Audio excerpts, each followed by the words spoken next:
Supreme court of India ने एक बार फिर क्लियर किया है कि राइट टू वोट और right to contest elections fundamental rights नहीं है, बल्कि ये स्टैट्यूटरी राइट्स हैं। और ये जजमेंट आया है राजस्थान के एक इंपॉर्टेंट केस में, जहां राजस्थान हाई कोर्ट के डिसीजन को सेट असाइड किया गया। अब समझते हैं पूरा मामला। केस जुड़ा था district milk producers cooperative unions के बाय लॉ से, जहां इलेक्शंस लड़ने के लिए कुछ एलिजिबिलिटी कंडीशंस रखी गई थी, जैसे मिनिमम मिल्क सप्लाई और ऑपरेशनल कॉन्टिन्यूटी। लेकिन हाई कोर्ट ने इन कंडीशंस को अनकॉन्स्टिट्यूशनल मानते हुए स्ट्राइक डाउन कर दिया। अब सुप्रीम कोर्ट ने कहा कि राइट टू वोट और राइट टू कॉन्टेस्ट इलेक्शंस दोनों ही फंडामेंटल राइट्स नहीं है, ये सिर्फ स्टैट्यूटरी राइट्स हैं जो लॉ के अकॉर्डिंग एग्जिस्ट करते हैं। यानी सिंपल भाषा में, आपका वोट देना और इलेक्शन लड़ना कॉन्स्टिट्यूशन के पार्ट 3 के अंडर गारंटीड नहीं है। ये राइट्स लॉ क्रिएट करता है और लॉ ही इन्हें रेगुलेट भी कर सकता है।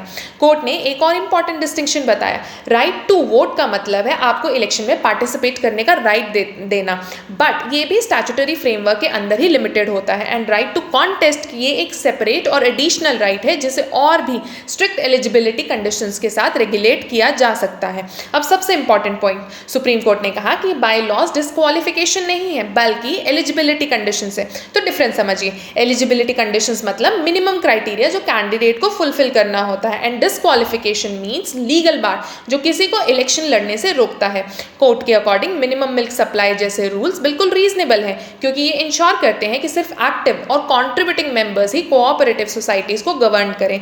एक और बड़ा ऑब्जर्वेशन, सुप्रीम कोर्ट ने कहा कि कोऑपरेटिव सोसाइटीज आर्टिकल 12 के अंडर स्टेट नहीं होती। इसका मतलब इनके इंटरनल मैटर्स स्पेशली इलेक्शंस को सीधे आर्टिकल 226 के अंडर चैलेंज नहीं किया जा सकता। अगर डिस्प्यूट है तो पहले स्टैट्यूटरी रेमेडीज जैसे रजिस्ट्रार या एपेलेट अथॉरिटीज को अप्रोच करना होगा। तो फाइनल वर्डिक्ट में सुप्रीम कोर्ट ने हाई कोर्ट के ऑर्डर्स को सेट असाइड कर दिया और बाय लॉज को होल्ड किया।